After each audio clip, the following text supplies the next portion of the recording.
By 1864, the endgame of the United States Civil War had already largely been written. Ulysses Grant, after his victories in the West, had been promoted to the newly restored rank of lieutenant general and given command of the whole of the Union Army, which for the first time had a cohesive strategy across all of its theaters to defeat the Confederate armies and bring an end to the war. A central part of that strategy was the bruising Overland Campaign, and the bloodshed of that brutal campaign of attrition began on May 5th in a field in Virginia. With his new appointment, Grant brought a new vigor, but also a new urgency to the war. By 1864, the Union Army was more than twice the size of their opponents. But the nation was weary of war, and President Lincoln was up for re-election. The American Battlefield Trust writes that 1864 was an election year, and President Abraham Lincoln harbored well-founded misgivings about his prospects for a second term. Unless Union armies produced victories, the presidency risked going to a candidate willing to negotiate with the South, enabling the rebels to achieve through political means the ends that had eluded them by force of arms. Grant decided to press the Union advantage to destroy the South's armies and ability to wage war. For the first time, the Union Army would be working truly in concert. The U.S. National Park Service explains, earlier in the war, Grant observed, various Union armies had acted separately and independently of each other, giving the enemy an opportunity, often of depleting one command, not pressed, to reinforce another more actively engaged. With Union armies in multiple theaters operating in concert, Grant hoped to tie the Confederate armies down and press his advantage of numbers. The strategy included an attack from the west under the command of William Tecumseh Sherman to take the Georgia capital of Atlanta, as well as attacks in the Trans-Mississippi and the Shenandoah Valley. But the key to the strategy was for Grant to use the Army of the Potomac, under the command of Major General Meade, although accompanied by Grant, against Robert E. Lee's Army of Northern Virginia. The Battlefield Trust writes, Grant decided to keep Meade on, delegating to the Pennsylvanian management of the army and its battles, while Grant supervised the overall conduct of the war. The Army of the Potomac was more than twice the size of Lee's force and had the strategic advantage, as Lee was obliged to defend the Confederate capital of Richmond. The campaign against Lee was to be called the Overland Campaign. Grant and Lincoln decided to proceed differently than the Union had in the past, in which armies stung by battle tended to back off and regroup. Instead, Grant planned to press his numbers and win a war of attrition. By continuing pressing Lee, Grant could prevent him from detaching sufficient forces to assist against Sherman. Moreover, Grant saw the destruction of Lee's army to be the key, as opposed to previous campaigns which had focused on capturing Richmond.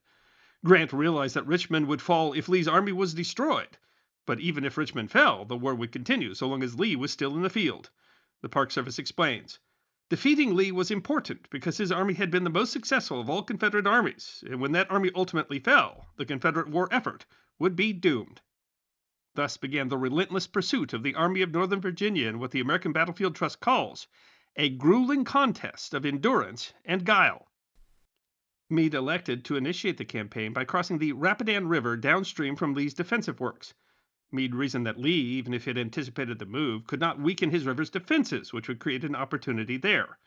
The risk, though, was that once across the river, the armies would be in a stretch of heavily forested area called the Wilderness.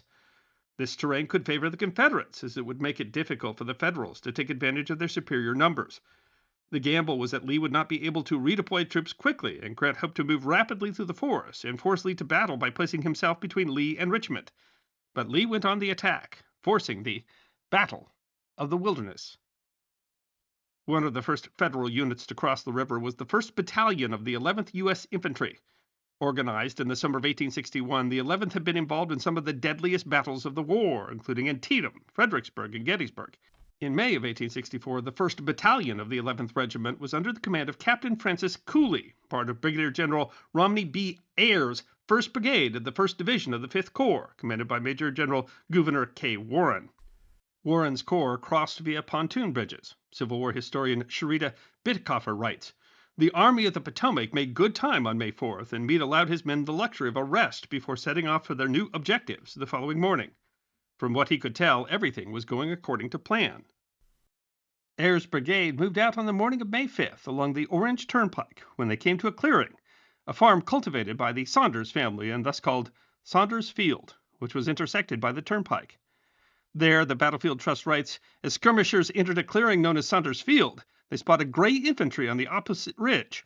Much to the surprise of the Union High Command, Lee had elected to march out from his winter encampment and engage the Federals. The infantry were the Confederate Second Corps under the command of Richard Stoddard Ewell. Bitecofer explains that the Union cavalry commander, James Harrison Wilson, who had been sent to scout ahead, had overshot his objective, leaving a void in his rear between himself and the rest of Meade's right column. Thus, when Warren received the news that Confederates were forming, Bitecofer writes that one of his staff officers wrote, "I do not believe that Warren had ever had a greater surprise in his life."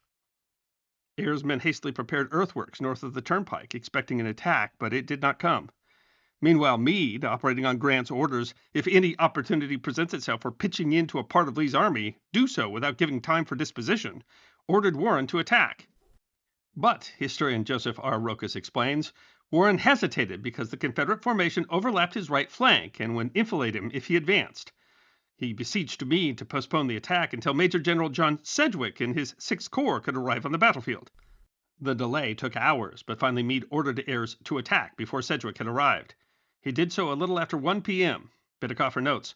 For the record, it was under protest. He had been the rear guard of the 5 Corps, and as such his right flank was dangling, unprotected.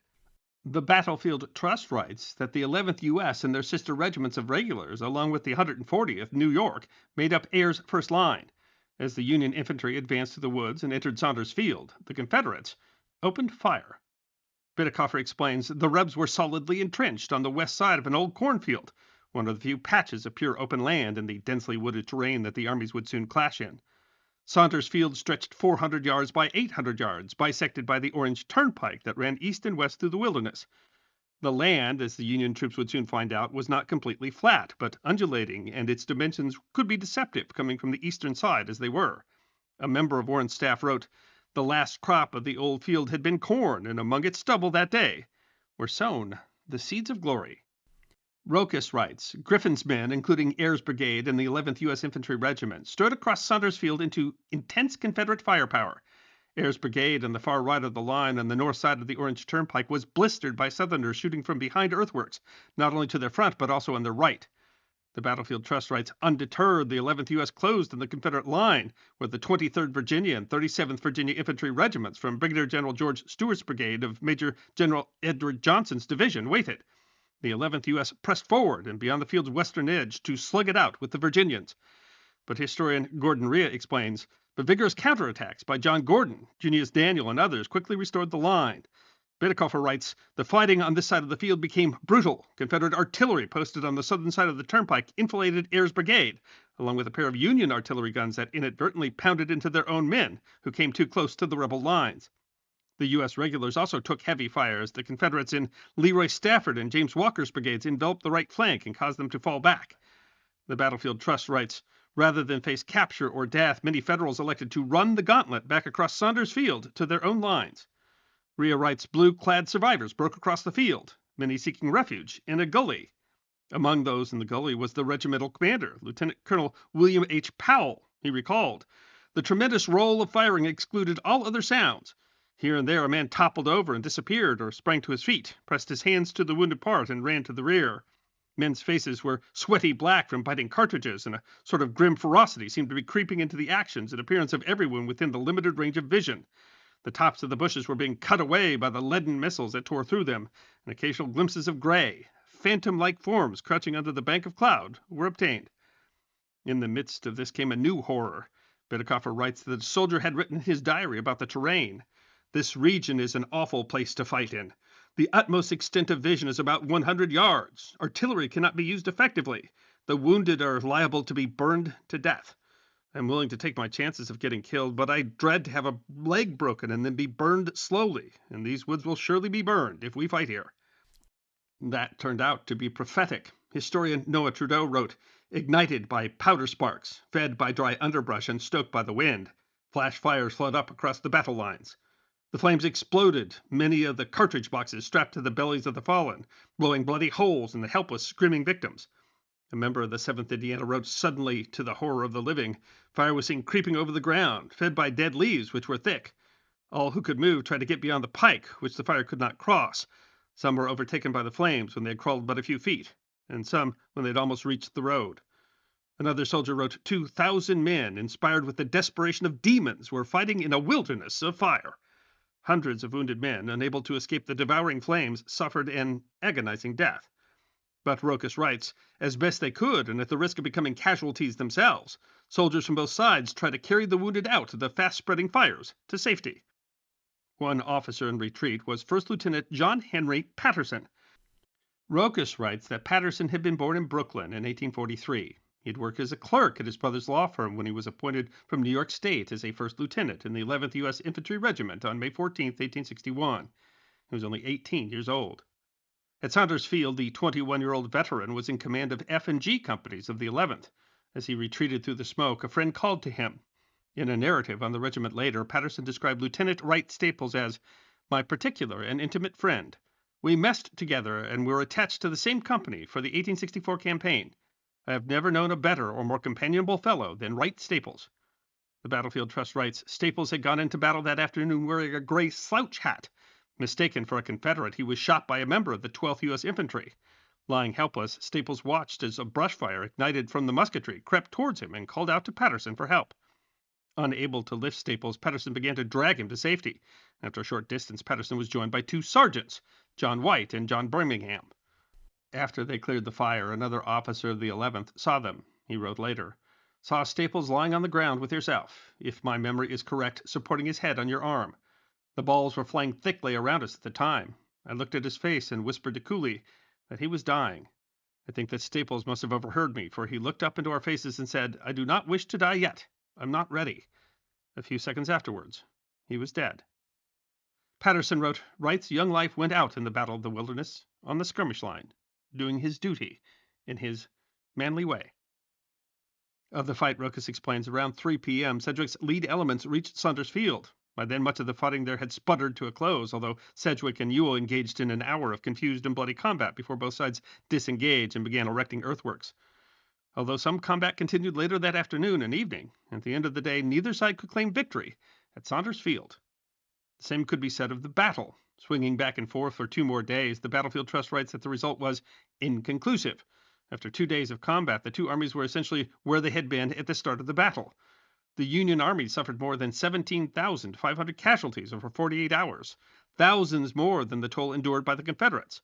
But despite the costly nature of the battle, Grant refused to order a retreat, having promised President Abraham Lincoln that regardless of the outcome, he would not halt his army's advance. The battle was the beginning of the war of attrition of the campaign. While the Union took more casualties, the Confederate losses were proportionally larger, as they had fewer men to lose. The Battlefield Trust writes that despite the losses, Grant's troops were not dispirited. After sustaining heavy losses in their battles with Lee, former Union commanders Hooker and Burnside had retreated. So when the Union troops discovered that their new leader, Grant, is continuing to advance, the Federals rejoiced. The Overland Campaign was costly for Grant's army, but again, while his losses were greater, Lee's losses represented a higher percentage of his army, and Grant was better able to replace losses. Lee was forced to retreat to build defensive works around Richmond. The Battlefield Trust writes, with the stalemate at Petersburg, the Confederacy's clock ticked off its final hours. The Army of Northern Virginia's demise, and with it the demise of the Confederacy, was but a matter of time. Patterson stayed in the Army, as Rokas writes, even though he must certainly have known that promotions would probably be slow in coming, as the size of the Army was reduced drastically from what it had been during the war. In December of 1893, he was a major in the 3rd U.S. Infantry at Fort Snelling, Minnesota, when he submitted an affidavit initiating a process to receive the Medal of Honor. The Adjutant General's office declined, saying that the record was too meager to prove what happened. Patterson appealed in 1897 and was able to obtain the letter from Lieutenant Head, noting Staples' last words. While Head had not seen Patterson rescue Staples, the affidavit was apparently sufficient. Patterson was awarded the Medal of Honor in 1897, 33 years after the battle. The citation reads, under the heavy fire of the advancing enemy, picked up and carried several hundred yards to a place of safety a wounded officer of his regiment, who was helpless and would otherwise have been burned in the forest. His daughter Elizabeth wrote, I remember the day my father's medal came. We were sitting around the dining table at our noon meal. It was the great day of the week, the day of the Eastern mail. My father came into the table with a letter in his hand, a long envelope with black printing in the corner. I was looking at him as he opened it. His face went very red and then drained slowly white.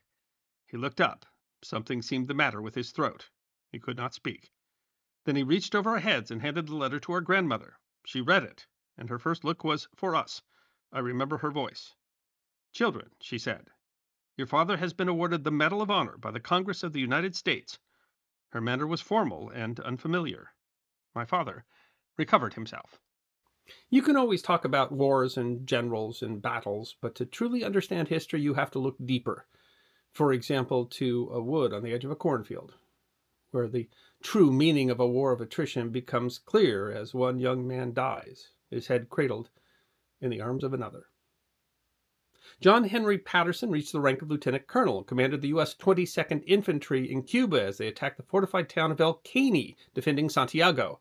He was seriously wounded in the groin. He spent another year in New York, was promoted to brigadier general, and retired in 1899. He passed away in 1920. I hope you enjoyed watching this episode of The History Guy, and if you did, please feel free to like and subscribe and share The History Guy with your friends. And if you also believe that history deserves to be remembered, then you can support The History Guy as a member on YouTube, a supporter on our community at Locals, or as a patron on Patreon. You can also check out our great merchandise shop or book a special message from The History Guy on Cameo.